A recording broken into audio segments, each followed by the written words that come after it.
So, do some clapping, baby. hello and welcome to an Andor Talks. And various other things, just so you don't switch off straight away. Yeah, just in case you don't care about Andor. We're going to talk about loads of stuff. Spoilers of Andor, season Last of 1, Us. 2, and then Drag Race, there'll be other things.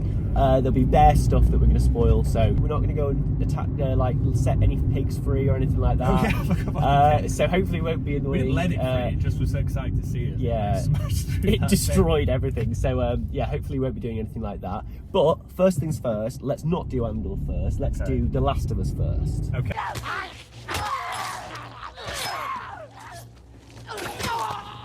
Okay, so Last of Us, again, spoilers if you've not watched episode 2. Yes. Of season 2. Of season 2, or play the games. Because we're going to talk probably about... bit. Yeah, we're probably going to talk more about the game and what happens later on as well. So if you don't want to hear about that, turn off now or just skip to 5 seconds later.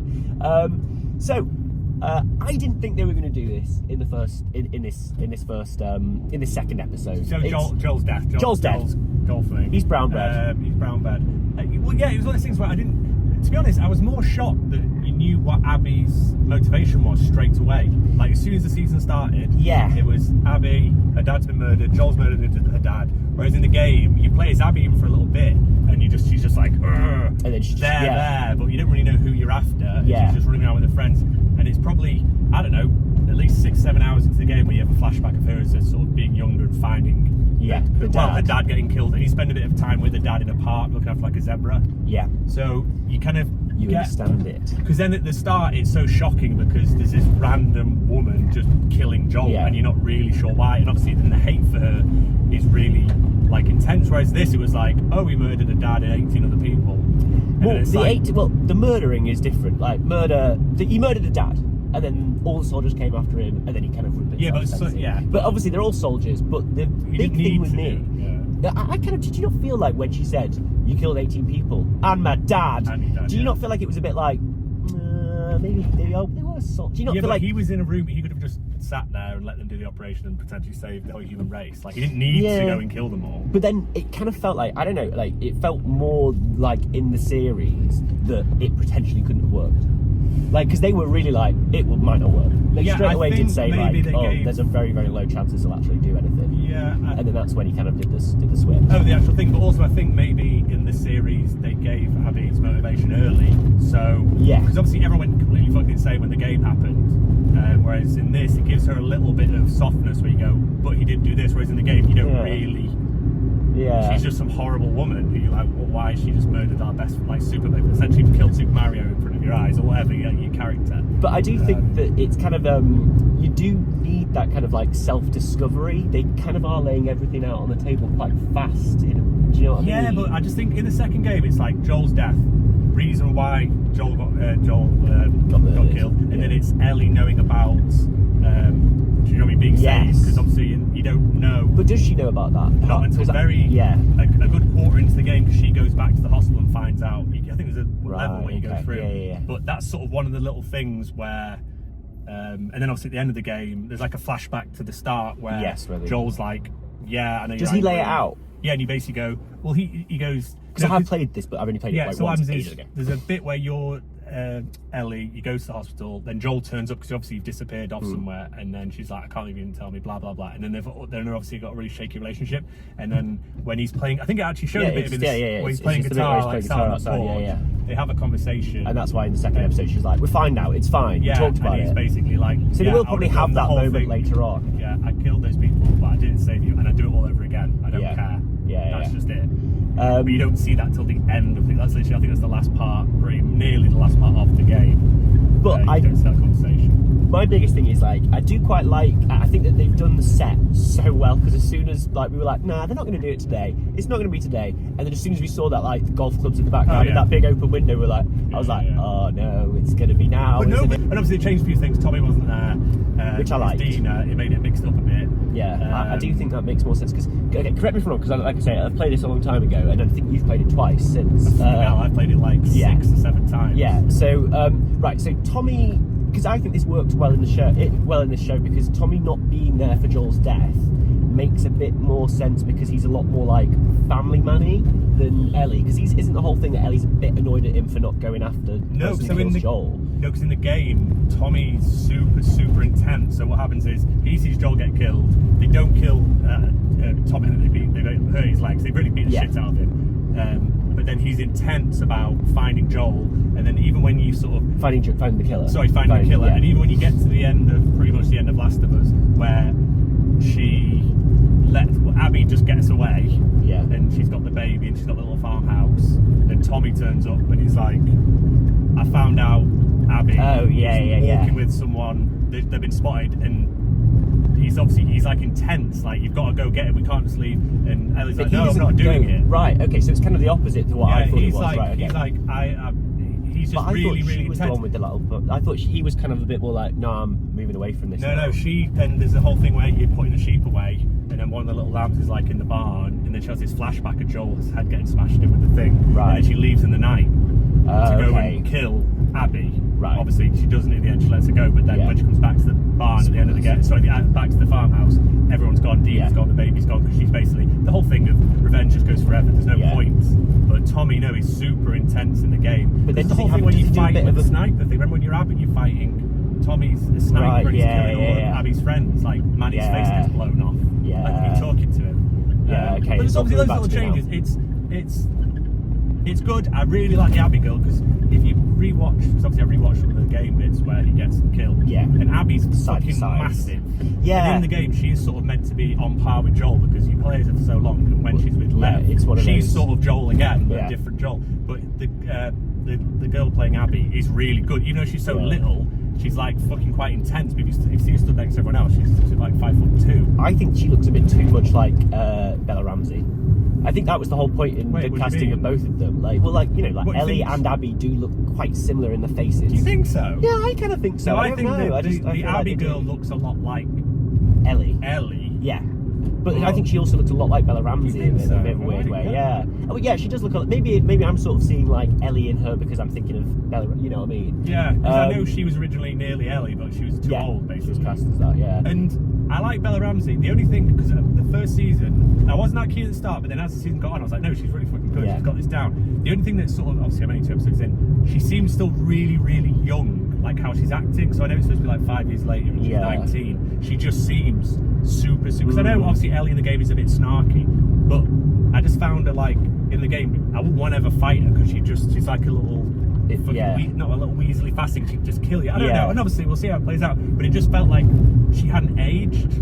Yeah. Where it's obviously meant to be 5 years later, and in the game, obviously she physically grows and just. But obviously Bella Ramsey's, I don't know how old she is. It's probably not 5. She's not going to grow any taller. Yeah, but I think maybe I don't know. Ellie was still quite spindly, quite small in the thingies. In the she wasn't like she grew to be like 6 foot. She's 14 in the game, and then in the first one, but she's obviously quite a. You know what I mean? She's a lot sort of lankier in the second game. Yeah. But no, Bella Ramsey's got to say, it just felt like she'd almost gone backwards, where she's like, I don't know, she seemed a bit. I think that first scene when she's like fighting that guy. But then they've obviously tried, because that's quite good, because it shows she's obviously there's a reason, because obviously she needs to be able to look after herself. Yeah. So in all, I think it's really good. I really like Dina. I think she's cast really well. I think everyone's cast really well. I do think. I liked the battle at Jackson. I thought that was pretty smart. I thought it was so dangerous with the fucking fuel. Oh yeah, I mean, what are you doing? Like, what if one of them just falls off early and then just explodes? Just loads of burning zombies just running against the wall. It just seemed like a really odd choice. Obviously, it worked. Yeah. Well, did it work? I mean, we don't know how many people have massively died. There might even be 5 people left. When it was those fucking pipes with all the fucking, it was like roots. Your main enemy are plants. There's a pipe full of roots. Just fucking kill them. Don't I wouldn't trust anything. I wouldn't trust anything. If it was fucking cress, I'd be like, let's just burn it. Because it's not costing you anything just to burn it. Yeah. But no, Last of Us is good. I'm happy going to watch it all. I think it's just really well put together, and obviously there's going to be loads more Joel anyway. There's going to be flashbacks, like the museum and all that stuff. But not necessarily that's The Last of Us. I mean, do you think it's going to be another one? They're going to make a game, just got so successful, and the show's so successful. But where do you think it's going to go, or do you think it's going to be a different world? I really want to carry up. When I replay Last of Us 2, my favourite bits are the Abby bits, if I'm honest with you, especially like gameplay wise, because she's just like. you've got the whole. Did you get into it? The whole thing where she has momentum, like your little perk. So you can do a thing where if you get in a room and like knock someone out, and then you get if you get to the next person a certain amount of time. Well, that was.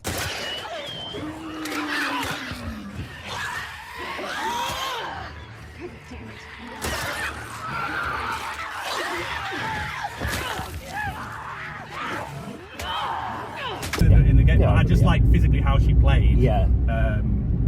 But I'm quite interested where her story goes, because obviously she's off trying to find the actual other, because there's still Fireflies left.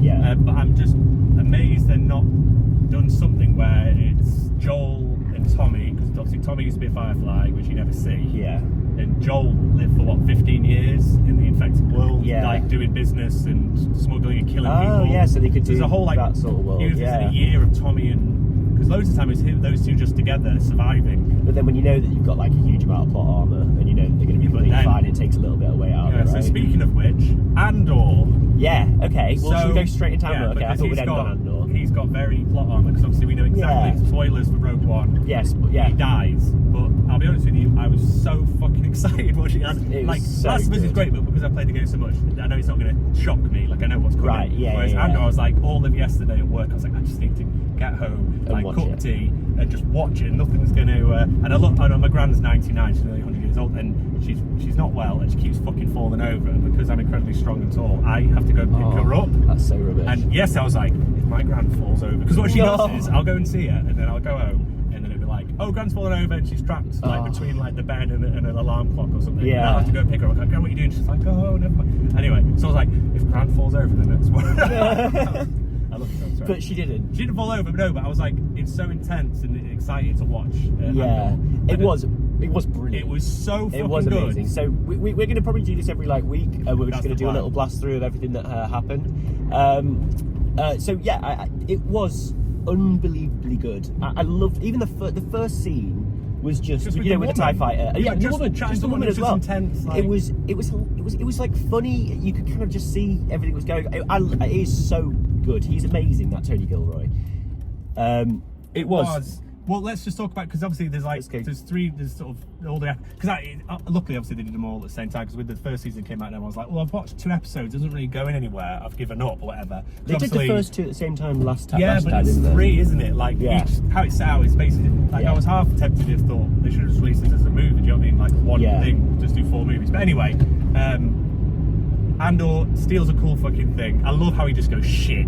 Where it was like, do you know when you drive off a ferry in France and you cut everything's backwards? Right, it's okay, like, fucking what's going on? It's just crazy. What is the? There was some madness going on with that acceleration thing, because he uses it later in exactly the same way and it goes forward. Yeah. So I'm like, well, how's that working? I like how he got there, it was like, there's no steering wheel or anything. It's just like, but and so also a TIE it's good to show him like, isn't it?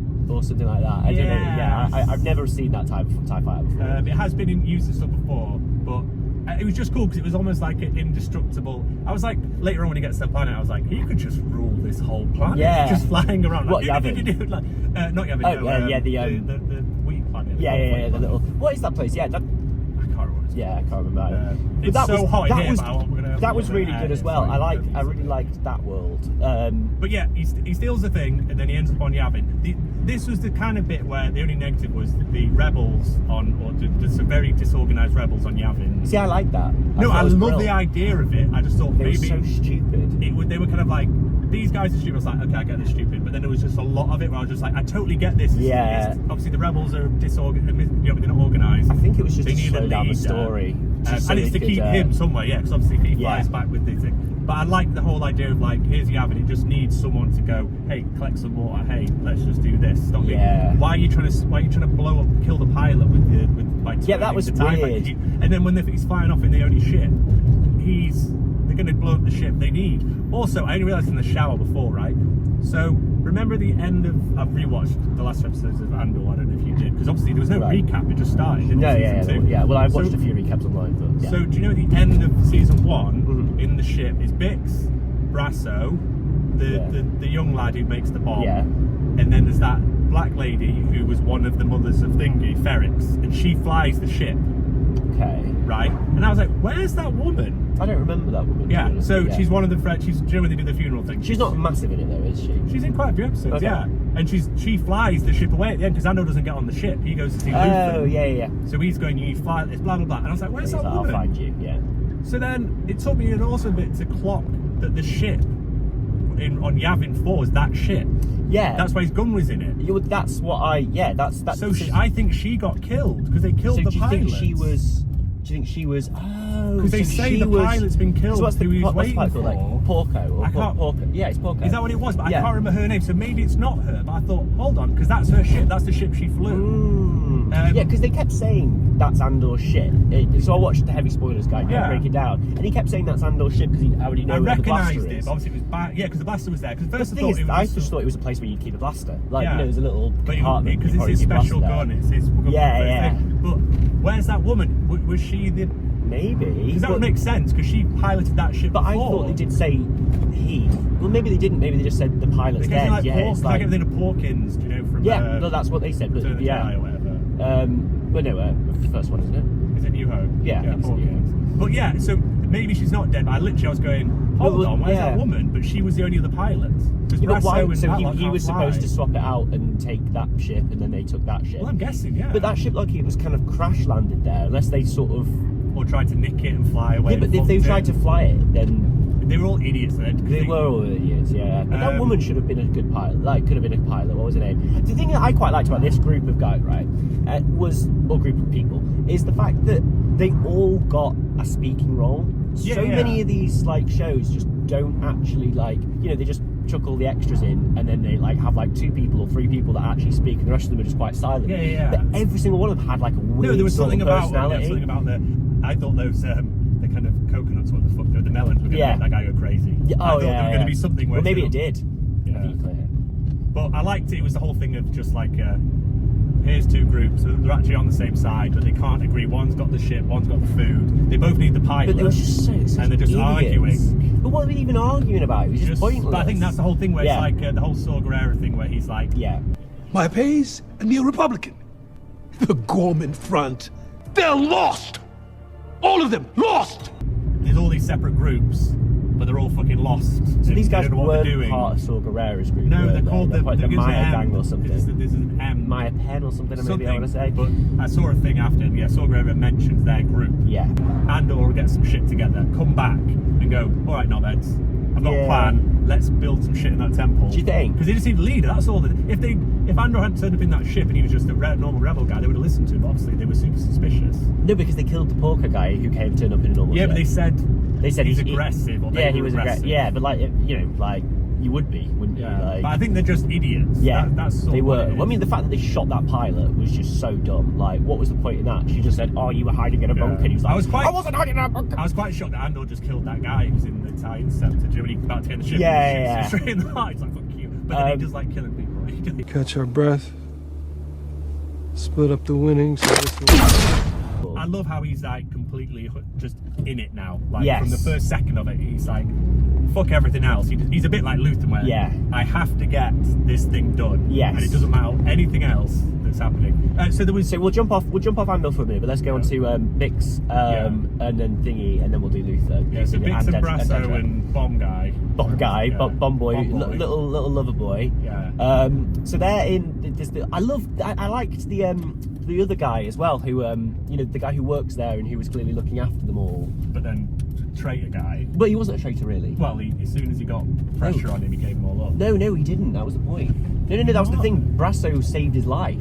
Because if Brasso hadn't have said that, that's why they did a smile at the end. Oh, is that what it was? So Brasso basically made out like he was like, "You fucking dickheads! You sold us out, you little pricks." Yeah. So they were showing some animosity to show that they wouldn't have done it. Yeah. So it was all just to sort of save them. That's why he looked and he was almost crying and he was like, "Fucking hell, this guy's amazing! I love these rebels." Yeah. So that was the whole point in that. But I love that bit. Planet. I love the look of the whole place. It was very Lothal-y, wasn't it? It was very Lothal from Rebels. It's very much like that. The place where Sabine starts in Ahsoka.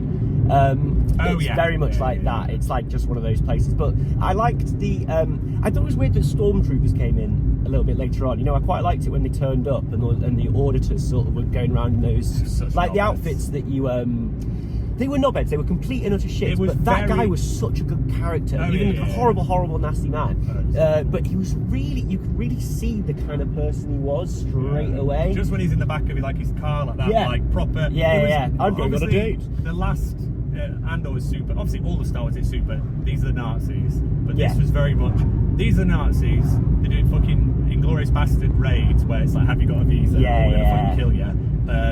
Also, we've got the Goebbels guy doing fucking propaganda on that when they did the thing about it. It was like, and obviously, luckily they don't do it where it's like, it's very obvious, but they don't like rub your face in it. But I enjoy it all. But it was just like very much like, this is the Inglourious Bastards, and these two guys are like, hi, we pretended we killed this Imperial officer on the Gorman thing. And blah blah blah. It's that like, was good. Guess what? This is going to go to some. I could have seen more of them, to be honest, but then Krennic sort of shut down. Maybe there'll be some more. Yeah. The unlimited. I like the unlimited power dropping that line in. That was very funny.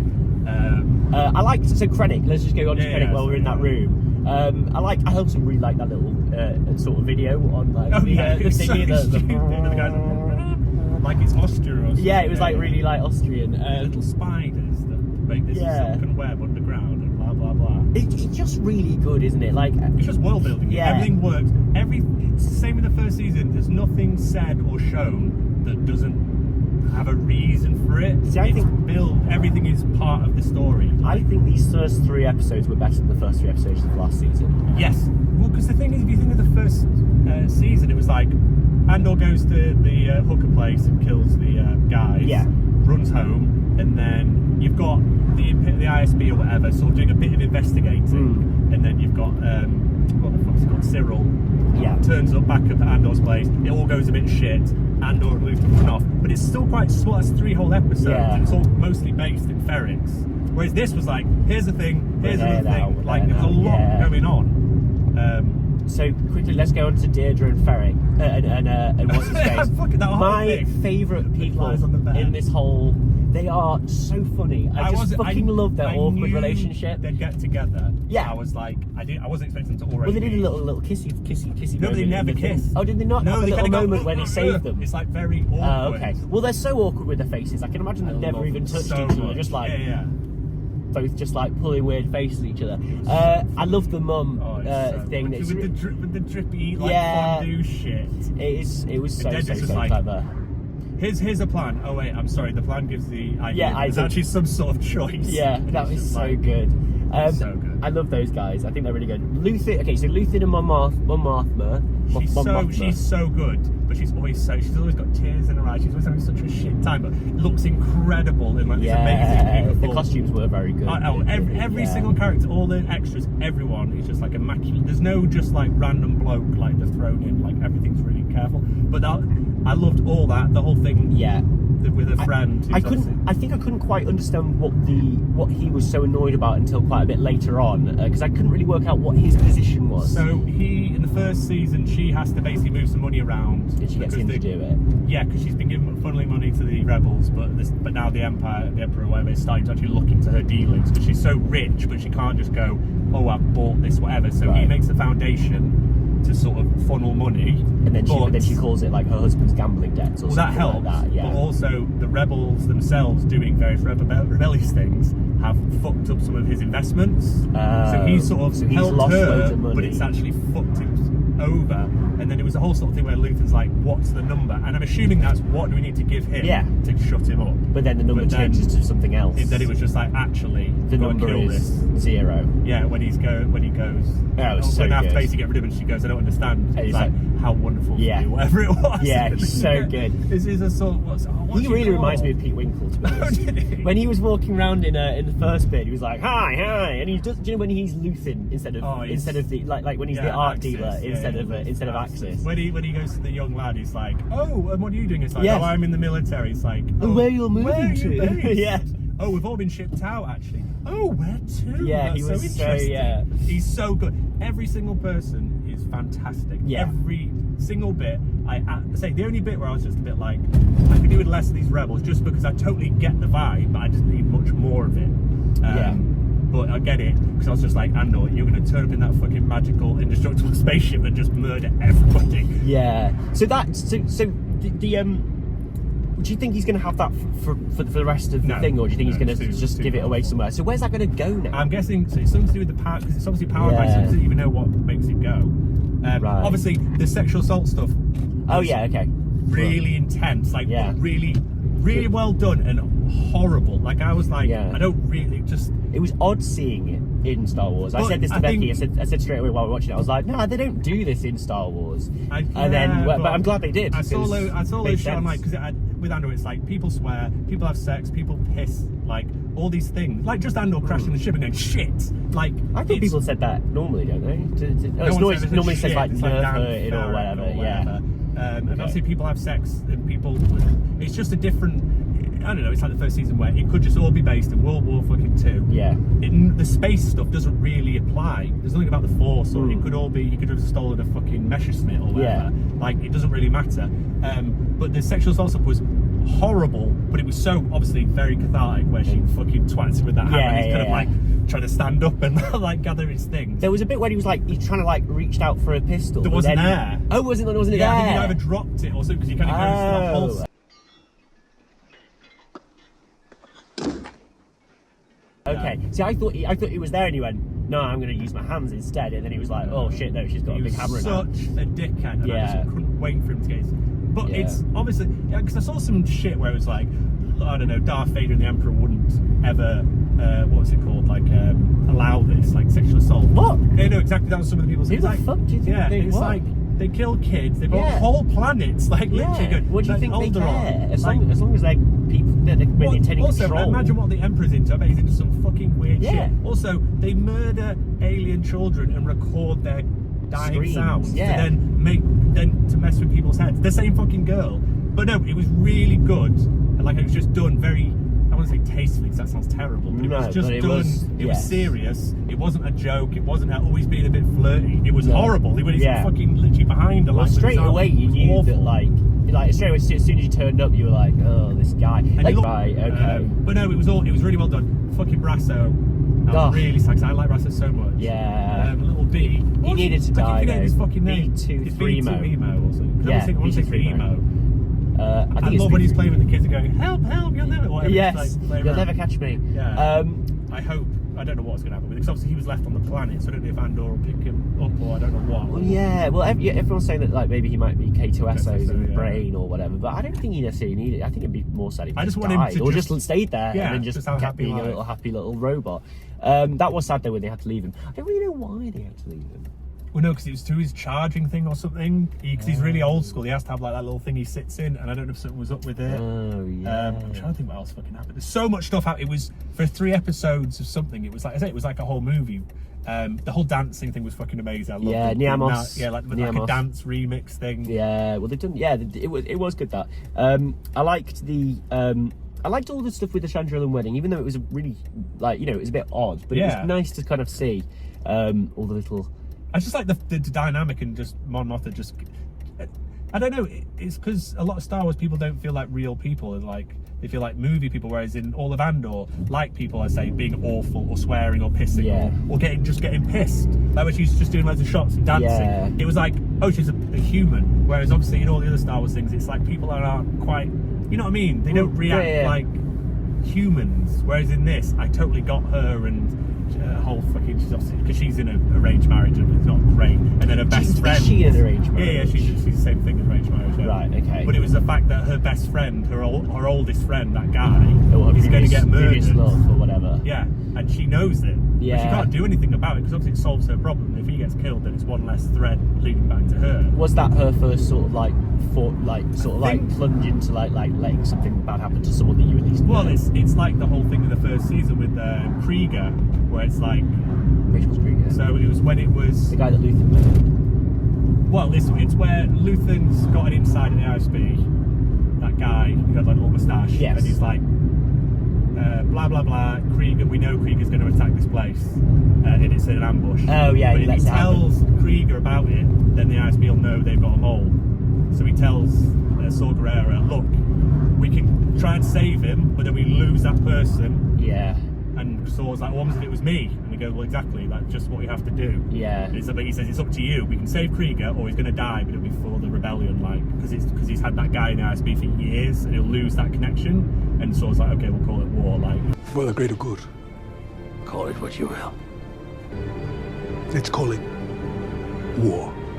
That's the whole thing. That's the whole show. It's you've got everyone's foot, and it's just trying to mitigate. Like the girl at the start, where she's going to get fucking killed, isn't she? Like after that, the girl who lets the ship go, right at the start, where Andor's talking to her, she's like, you're part of this now, blah, blah, blah, blah, blah. Really, she could just be killed the next day, but he's like, it's all worth it, and that's the whole thing. It's people just sort of passing the baton, like going, shit, okay, I'm going to die. Like the fucking end of Rogue One. It's like, I'm going to die, shit, okay, well, the next person, you just try and stop really this thing.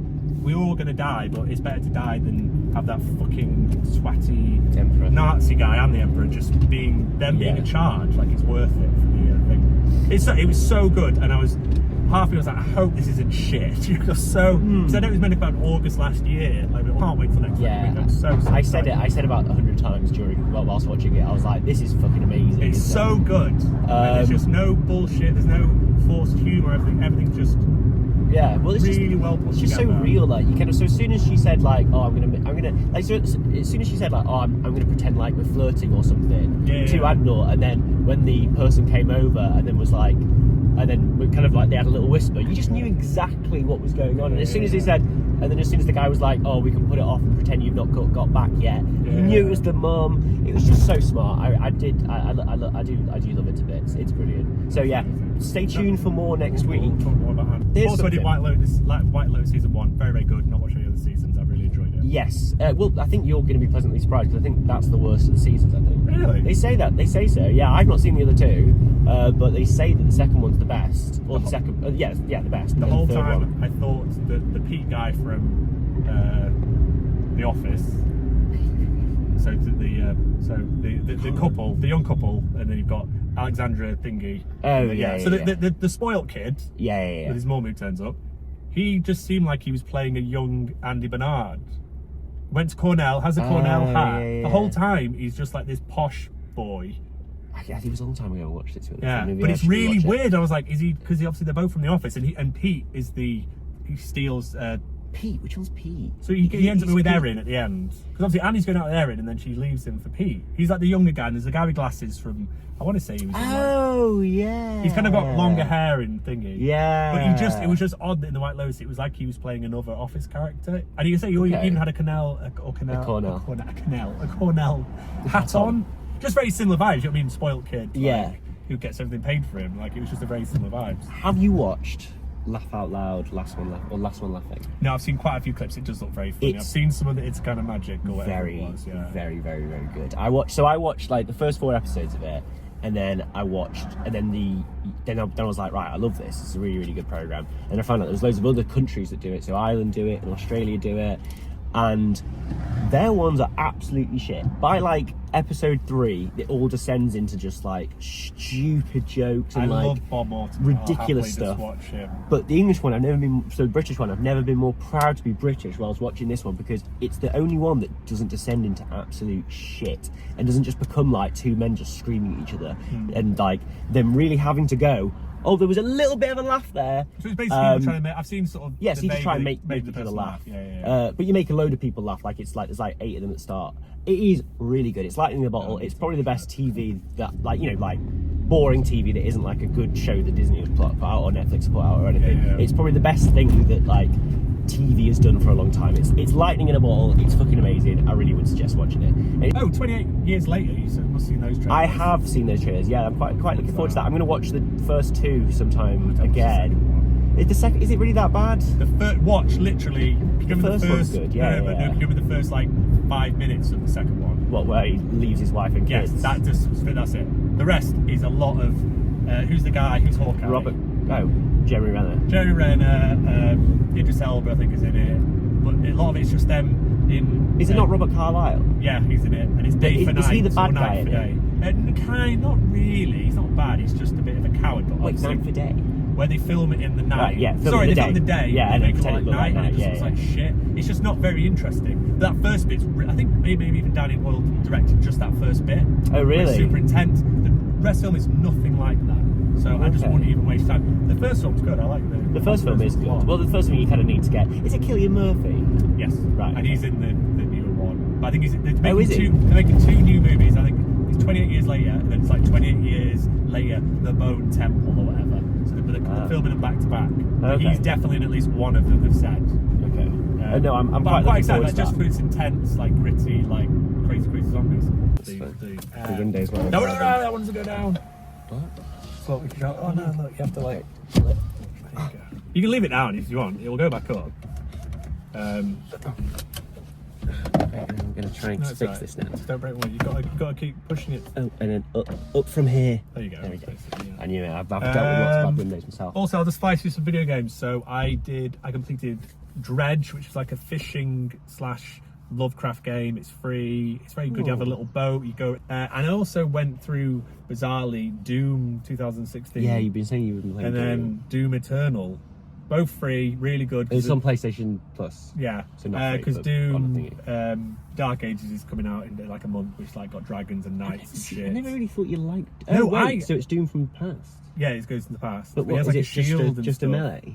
I don't know. No, because he has a gun in it that crushes skulls. I saw the thing where it was a gun that skulls go in the top and it shoots them out into little crunchy bits.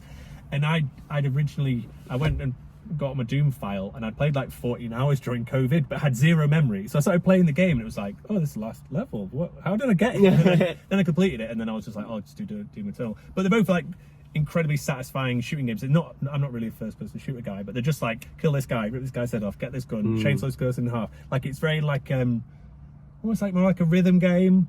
You never like Beat Saber. Do you know like crouching and shooting and snap? It's just like run here, jump here, do this, and if you fuck up one thing, you're dead, and then you just jump back in. But no, really good. And now I'm just fucking what am I playing?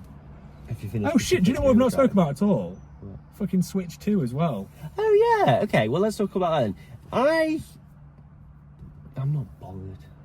I'm more bothered about just playing Breath of the Wild and Tears of the Kingdom at a better frame rate, because especially Tears of the Kingdom, it looked beautiful when you stood still, but a lot of time it really chugged along, especially in that kind of Hyrule Town sort of area, like one of the bases that you'd walk to. Right. And on my Switch, I've got like an OG Switch from like the first fucking day, and it was like trying to load the app. See, I didn't notice that. Were you playing it on the big screen or on a little screen? Yeah, both actually, but even on the little one, it would just struggle. I know with the whole thing about games are going to cost more. It's just how it is. I was looking at Indiana Jones on the PS5 and it was like Indiana Jones, the Golden Circle, whatever. Deluxe version has the DLC included. Wait, so because that's coming out, I thought that was just Xbox exclusive. No, so now it was just short-term exclusive. Right. Okay. So anyway, it's going out now. So like the version with all the DLC bullshit, it's £90 digital. Yeah. So I'm like, well, if Mario Kart's 70 quid and I'll play that forever. Oh, yeah, for the digital, yeah. I'm fine with that. But can you play it forever? That's the whole. Well, that's the whole, isn't it? That's the whole. Yeah, they keep flip flopping on that, where it's like cartridges that they unlock the game, but you then still have to download loads of the game. So you can't just give someone the cartridge, go, hey, play this, because they have to connect to the internet. But they've been a bit flip floppy because some of they have like a little key on the box that you type in. No. So it's like that means it unlocks a part of the game that's needs to be downloaded, if you know what I mean. Right, okay. So I think what's the point in having cartridges if the whole game isn't on it? And I get it when you get a disc game on your PS5, sometimes you have to do a big update. It's never the case, but yeah. But still, what's the... But you don't have to do the update, do you? But I think some of these, you don't physically have... Because obviously some of the games get released on discs and they keep updating it, but you don't always have to update it. But it sounds like some of these games are just big, so they're bigger than what can fit on the cartridge. So you're basically downloading the rest of the game or a portion of the game onto your Switch. Yeah. Whereas it should just be, oh, I played this, here you go, you plug it straight into your Switch and start playing. That would make more sense. But hardware-wise, I do think it looks really good. Hardware? Hardware-wise, I do think it looks really cool. Really good. It looks smart in my mind. Yeah. I like the way you don't have to... Because that was shit in that last one. Yeah. With the pulling it up. That was definitely rubbish. Let's hope it doesn't have a load of issues like the first one did. That's the thing, I'm tempted not to one, because I can't afford it at the moment. Two, there isn't like a killer game. Yeah, there's nothing's coming out. And I know the first few batches, because I always seem to get the first Switch, the first GameCube, the first Wii. Those first batches of things, usually that's where the problems are. Right. I didn't even realise they updated the kickstand, on the back of the Switch. When they did the OLED? No, just normal Switches. The kickstand's like all the way along the back. Whereas mine's really? got like a little shitty... Mine's just a little like, just a little one, yeah. And you're like, oh, and it's on like a slippery surface. Yeah, and then it all always span around and fell on the one side. I didn't realise they all had that. Well, it's like the old Wii's, they used to have the GameCube slots in, then later Wii's they didn't. What, on the top? Do you know where you could put the GameCube controllers in? Yeah. Well, later ones didn't have that. I must have had a it's like, Wii one day. I think it's PS4s, the first batch of those played through PS3 games, just straight in. And But now they don't. Doing it. What? So they cost loads of money Ah. if you can get one. Which is weird. Yeah, it's I'm weird. assuming it's still with costs and stuff, and it's like, well, if no one's using that feature, say, it's like, well, what's the point in? Yeah, what's the point in putting it in there, because you can just put it all on the thingy. We've just got flowers. We got some flowers and we got some lemonades and some cards. It's my anniversary today of my wedding. Did you know that Tony Gilroy also wrote the Bourne Supremacies? Identities. Did he write the books? No.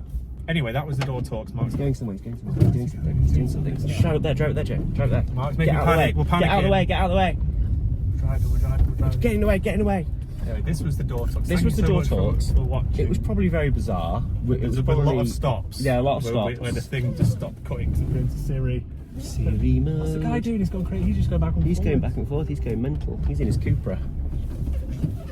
That was a lot of movement just to reverse round. Yeah. He's one of these little tiny cars like I've got. I think we did fully block the way though. We were in the way. Well, as we said, we do a video a month, and technically the last we didn't. No, but we need to do a video week for Andor. Oh, we will do that, yeah. But also, the last time we did a video, I think was the 1st of March. We're still technically in April, so we're still on track. Right. We promised at least one a month. Wow, there we go.